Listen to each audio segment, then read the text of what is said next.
L'ex-président américain Bill Clinton a effectué une visite de 2 jours dans le pays. Au cours de son séjour, M. Clinton a évalué les projets de la Fondation Clinton, une organisation qui œuvre dans les domaines agricoles, artisanal et touristiques. Lundi, M. Clinton était dans le plateau central pour y visiter la pépinière de Lime et le projet de greffage sur le site de Créole Essence Castor Oil. Ce mardi, l'ancien président, qui s'était rendu au centre de traitement de choléra à Port-au-Prince, en compagnie du docteur Jean-William Pape des centres Geskio, a aussi plus tard dans la journée, accompagné cette fois de l'acteur américain Sean Penn, allé au centre communautaire et au jardin urbain de la GPAT Relief Organization à Port-au-Prince. Puis l'hôtel Marriott a été officiellement inauguré ce mardi 24 février. La cérémonie s'est déroulée notamment en présence du président de la République, du premier ministre Evans Paul, de l'ex-premier ministre Laurent Lamotte et de l'ancien président américain Bill Clinton. Ce nouvel établissement hôtelier, qui compte 175 chambres, permettra de créer plus de 200 emplois. Les travaux de construction ont coûté 45 millions de dollars.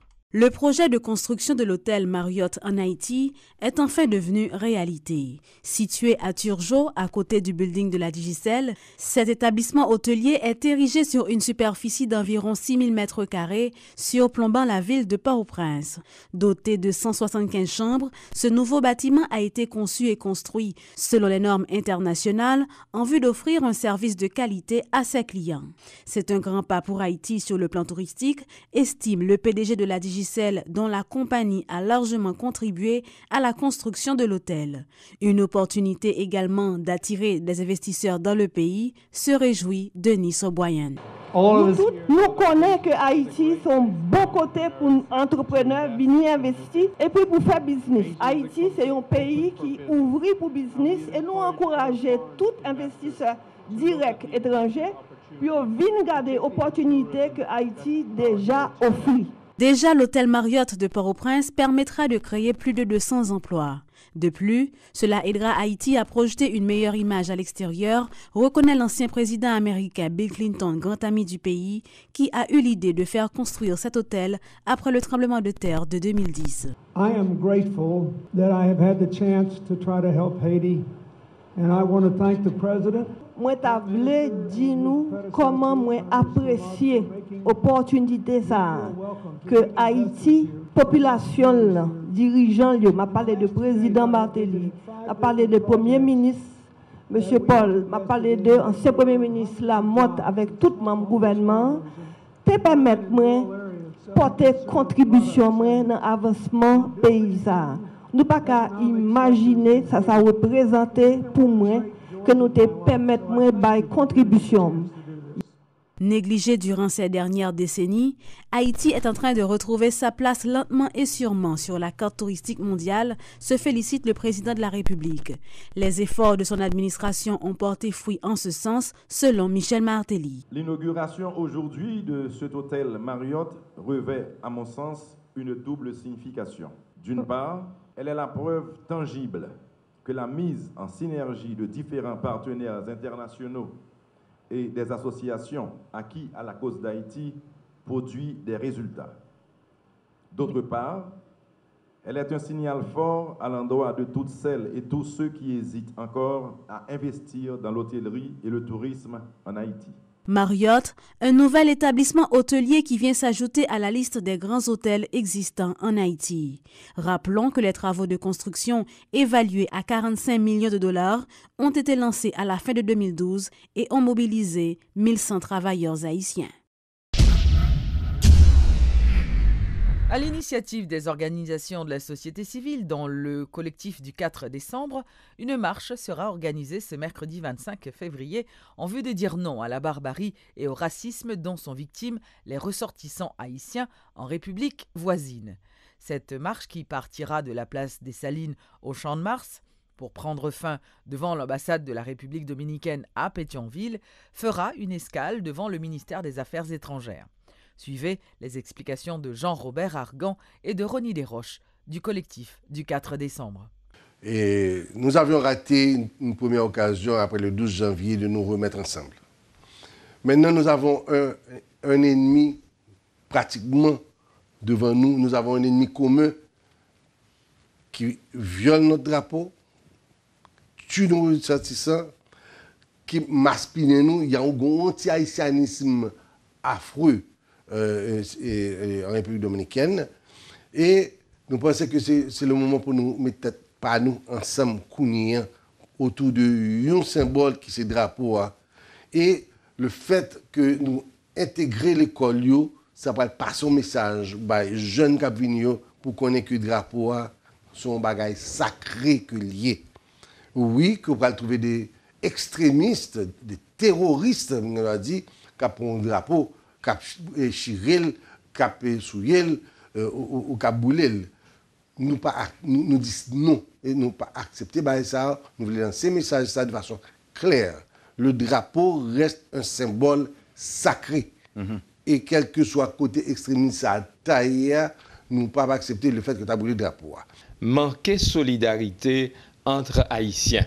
Et je crois que c'est le moment pour nous évoquer victimes de actes barbares et atroces de crimes, à savoir Henri-Claude Jean. Il faut que je dise, et nous pensons que marche de mer, toute manifestation qu'on va le faire demain, il faut que une sensibilisation de l'ensemble de la population. Nous voyons tout correspondant nous en province pour qu'ils organisent tout, pour prendre initiative, organiser des marches. Nous lancer invitation à toute l'école, nous adresser non seulement à ministre de l'Éducation nationale, mais à des organisations comme le COSPE, comme la FONEP, comme la Conférence épiscopale pour l'éducation catholique, comme la Fédération des écoles protestantes d'Haïti, qui voient message là dans toute province pour que il y ait même mobilisation, même sensibilisation. Nous disons à partir de 9h30, il y a mis Timonio devant l'établissement, avec petit drapeau dans main, à 10h, il y a mis à l'écoute,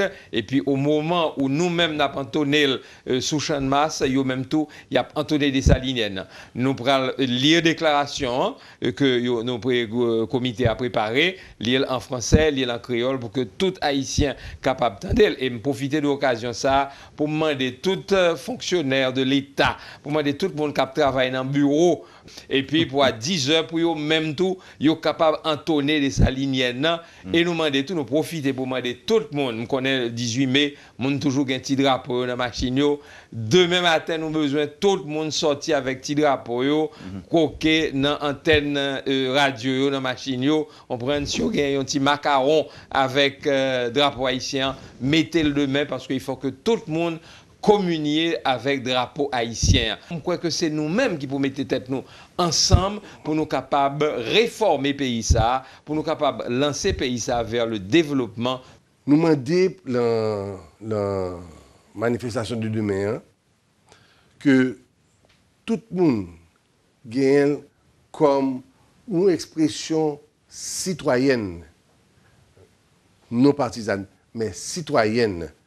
Et c'est ensemble, quelle que soit, encore idéologie, quelle que soit appartenance, c'est le même côté à nous parler, c'est le même côté à nous suivre, nous ne pouvons pas garder une façon, nous pouvons aller côte à côte. Lancement ce lundi par l'Union européenne et le ministère de l'Environnement de 2 initiatives importantes en faveur du changement climatique et de l'environnement. Il s'agit d'un programme d'appui et de prise en compte du changement climatique AP3C et du volet environnement du programme de coopération binationale entre Haïti et la République dominicaine. Le changement climatique est une préoccupation mondiale, c'est un fait. La majorité des États s'en soucient et ont pris des mesures pour tenter d'enrayer le phénomène. Récemment, la Chine et les États-Unis avaient donné l'exemple d'engagement historique par la signature d'un accord. Pour une fois, Haïti semble ne pas vouloir être le mauvais élève de la classe. Bénéficiant de l'appui financier de l'Union européenne, 6 millions d'euros, le gouvernement haïtien, à travers le ministère de l'Environnement, a lancé ce mardi un programme d'appui à la prise en compte du changement climatique dans le développement national AP3C. Cette implication répond directement à exprimer notre solidarité avec ce gouvernement qui a fait de l'environnement, qui a fait de la lutte contre les changements climatiques l'une de ses priorités. Notre volonté, si vous voulez, d'accompagner les efforts d'un gouvernement qui, à notre avis, a su identifier les bonnes priorités et qui se place dans une perspective de lutter contre les changements climatiques, de protéger l'environnement parce qu'il s'agit surtout du bien-être des Haïtiens, il s'agit surtout d'assurer le bien-être des générations futures. La réduction de la vulnérabilité des communautés locales aux problèmes dus à ce fléau, voilà l'un des buts de ce programme. Le ministre de l'Environnement, Jean-Claude Germain, apporte des explications. Depuis qui te compte depuis décennales, ça veut dire des cyclones que nous apprenons chaque 10 ans, chaque 15 ans, avec problème de changement climatique, nous recevons puis ça presque chaque année. Et aussi, nous avons des problèmes de sécheresse aussi, sans que nous pas attendre, c'est-à-dire qu'avec une nature très capricieuse. Actuellement, nous avons presque 3 ans depuis que Haïti a traversé une période de sécheresse qui a amené là une série de zones de décapitalisation paysannerie, parce que paysannerie dépend en pile de saisons pluvieuses pour le planter. Par la même occasion, un autre programme a été lancé et il vise à la préservation de l'environnement d'Haïti et de la République dominicaine. Doté d'une enveloppe de 2,8 millions d'euros, ce programme prend largement en compte la région frontalière. Aménagement et promotion de sites écologiques et touristiques des deux côtés de l'île, création d'un réseau binational d'aires protégées, les objectifs sont ambitieux. Deux peuples apprendre à travailler ensemble, apprendre entre eux, résoudre les problèmes hydriques, pas des problèmes de l'eau, parce que nous partageons ensemble des rivières, de fleuves, quand le fleuve Atibonite, nous partageons ensemble. Donc, il y a tout un série de préservation et même de sorte l'alternative au charbon de bois qui a posé problème au niveau frontière là, venir avec d'autres structures qui permettent, d'autres alternatives qui permettent que nous diminuions le plus possible production de charbon de bois dans la zone frontière là, procéder à reboisement, reforestation dans certaines zones. Même si on n'en parle presque plus, l'environnement est l'un des 5 E prioritaires de Michel Martelly. Avec une couverture forestière de l'ordre d'1,3% de la superficie du pays, une situation écologique catastrophique, une démographie galopante, entre autres problèmes majeurs, peu de choses semblent avoir été réalisées sur le plan environnemental durant ces 3 dernières années.